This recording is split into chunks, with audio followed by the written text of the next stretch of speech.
that same day around 4 p.m., her location stopped sharing with me. The last location Ashley shared with her sister was here at her ex-boyfriend DeAndre Booker's home. Tonight, investigators showed up in force at her ex-boyfriend's house. That was likely blood evidence that they found. He threw my daughter in the garbage like trash. For days, crews combed through a Macomb County landfill hoping to find some trace of her. I have to keep going. I have to keep searching. I'm a mother, and I have to do this. You know, I just can't sit there and just let. Imagine this.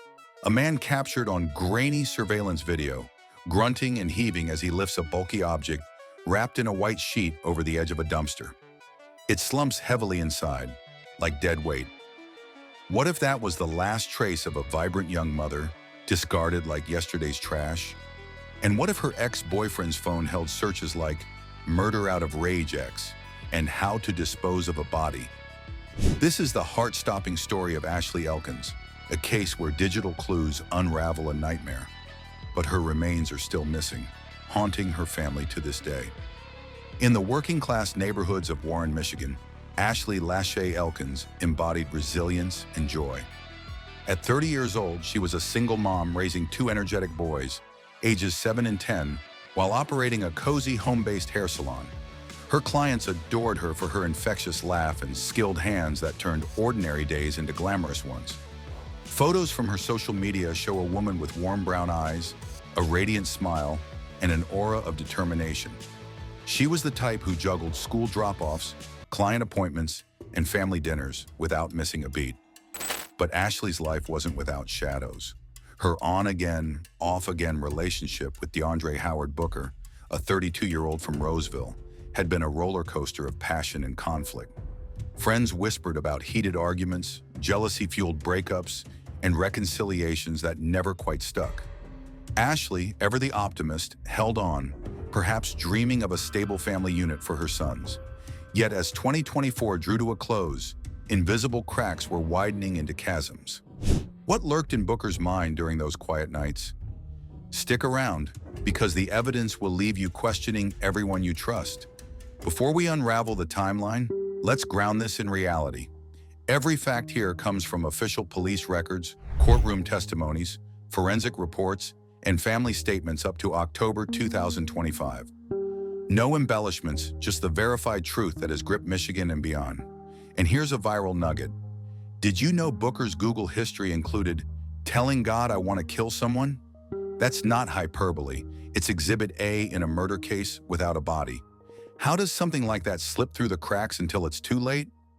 Our story begins in the digital underbelly, where intentions hide in plain sight. On December 22, 2024, Booker's phone logged a search that sends chills. Telling God I want to kill someone. Was it a moment of despair, a vented frustration, or the genesis of a deadly plot? Detectives later argued in court that it was the latter, the first thread in a web of premeditation. Just days later, on December 29th, the queries escalated. 9mm silencer Roseville, 9mm silencer Roseville, 9mm silencer Roseville, Michigan. Repeated, insistent. As Roseville Police Detective Chris Moran testified, a silencer isn't for target practice. It's for silencing screams, muffling gunshots in close quarters. Then came the gut punch. Murder out of rage X. Imagine typing that into your search bar. Rage aimed at an X. Ashley fit that description perfectly. These weren't idle curiosities. They painted a portrait of building fury. But life masked the menace. As the holidays wrapped up, Booker made a peculiar move on New Year's Eve, December 31st, 2024. He scheduled a haircut at Ashley's salon under a fake name, arriving unannounced. Knocking on the front door, he was met with silence. Ashley, spotting him through the peephole, hushed everyone inside. Undeterred, he circled to the side door, pounding again. Still nothing. He left, but the encounter lingered like a bad omen. Family members later shared in interviews how Ashley seemed rattled. Her usual sparkle dimmed.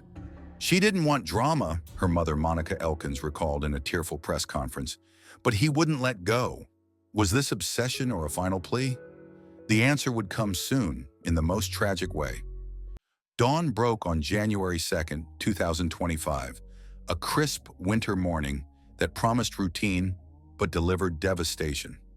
At 7:58 a.m., apartment complex cameras in the 20,900 block of Pinehurst Street captured Ashley pulling up in her silver 2009 to 2010 Chevy Malibu, license plate absent. Dressed in a long black coat with a fur-trimmed hood and black leggings, she strode toward Booker's building with purpose, perhaps to confront him or maybe to hash out custody issues. That footage marks her last confirmed appearance alive. Sporadic texts trickled to family that morning. One mentioned heading to a beauty supply store. But by 8:30 a.m., Monica arrived at the family home for a planned outing and tried FaceTiming. No response. Ashley's phone flickered off, then briefly on, its final ping tracing back to Booker's address. What unfolded behind those walls? An argument spiraling out of control? The silence was deafening, but evidence would soon scream the truth. Hours ticked by, and at 12:33 p.m., more surveillance emerged, a man and woman approaching Ashley's abandoned Malibu in the lot. They inspected the rear passenger side before driving off, the man riding shotgun. Investigators pinpointed the man as Booker, ditching the car to muddy the trail. But the day's most harrowing clip aired later. Around afternoon, a lone figure wheeled a shopping cart toward the complex dumpster. Under the cart's handle, something large and cumbersome lay shrouded in a white sheet. The man strained, muscles bulging, as he hoisted it over the rim. A laborious effort suggesting not trash, but a human form, limp and unyielding. He can still get a conviction without finding her body. Past practice is what I rely on for future performance here. This county has seen, since I've been practicing, almost 40 years. Based on my training, Detective Moran stated in court, that's consistent with disposing of a body. Picture the scene. Wind whipping through the lot, the thud echoing as it dropped. Heartbreaking, isn't it? And did you know this video was hidden for days until police reviewed tapes? As panic might have set in for Booker, his searches betrayed him further. That very day, January 2nd, he queried shoot gun through pillow and shotgun throw pillow. Crude tests for makeshift silencers, perhaps after realizing a real one was out of reach. Can you track location when phone is off? Followed, aligning perfectly with Ashley's device going dark. Her family, sensing something amiss from the unanswered calls, didn't escalate immediately. No dramatic 911 dispatch, just growing unease. It wasn't until January 3rd that they filed a missing persons report directly with Warren Police, detailing the odd texts and last known location. Officers mobilized, but precious time had evaporated, allowing potential evidence to scatter.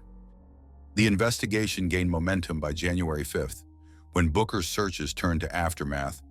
What happened to trash after it's picked up? Why? The dumpster had been serviced, contents trucked to Pine Tree Acres landfill in Lenox Township. This query reeked of cleanup anxiety, as if confirming if traces could vanish forever. Meanwhile, on January 7th, police located Ashley's Malibu abandoned miles away. Keys gone, interior pristine, but telling. That evening, a warrant led to Booker's apartment. The air thick with bleach, surfaces scrubbed obsessively. No overt bloodstains at first glance. No body, but the chemical assault screamed cover-up. Fate closed in on January 8th. Booker, having bolted to Flint, was apprehended there and extradited to Roseville. Authorities publicly declared foul play, citing substantial evidence from his home pointing to murder. Ashley's uncle, Maurice Morton, addressed the media. "We have leads on where she might be, but we need more." While jailed in Flint pre-transfer, Booker's phone yielded more damning data. Fastest routes from Flint to Ohio, what to do on the run, if blood is traceable, how to beat a polygraph, and how to delete Google search history. These weren't defensive, they were desperate, a fugitive's playbook. Arraignment hit on January 9th in 39th District Court. Charges of lying to police, bond at $250,000 with GPS monitoring if posted. But the case deepened. From January 13th to 19th, cadaver dogs and excavators tore through the landfill. Tons of garbage sifted, hopes dashed. No discovery. Then January 30th, second apartment search unearthed horrors. a bullet fragment in the bathtub drain, a hair clump, an earring. The space still stank of bleach, walls power washed. Forensics lit up, blood specks on a hallway wall, and in the drain, DNA confirmed as Ashley's. Traces suggested violence, a struggle perhaps ending in gunfire. By January 31st, the hammer fell. Booker charged with first-degree premeditated murder, tampering with evidence, disinterment, mutilation of a body, and concealing death. The mutilation count whispered unspeakable acts. Dismemberment to aid disposal? Without a corpse, prosecution leaned on circumstantial might. The videos, searches, blood. Monica Elkins broke down publicly. She was my everything. Those boys, they asked for her every day. Envision the grief. Young sons drawing pictures of mommy, unaware of the void's permanence. Spring brought simmering tension. In May 2025, Monica rallied supporters in media spots, pleading for tips. "Justice delayed is justice denied," she said, voice cracking. But August ignited the courtroom blaze. Preliminary exam hearings in Roseville's 39th District Court. August 6th opened with Monica on the stand, recounting final texts, the FaceTime silence, the maternal instinct screaming alarm. "I felt it in my gut," she testified, tissues in hand. Officers detailed the January 3rd report, the swift pivot to homicide probe. August 8th exploded. Booker, via Zoom from jail, erupted in profanities, refusing participation. Judge Joseph Bodeker forged ahead. Detective Moran dominated, unveiling the dumpster's bloodstains. DNA matched to Ashley, splatters untouched by emptying. He narrated the cart video vividly. The sheets outline, the heaves strain. "Not laundry," he asserted. Then the drain finds. Bullet shard implying a shot, hair likely hers, earring a poignant relic.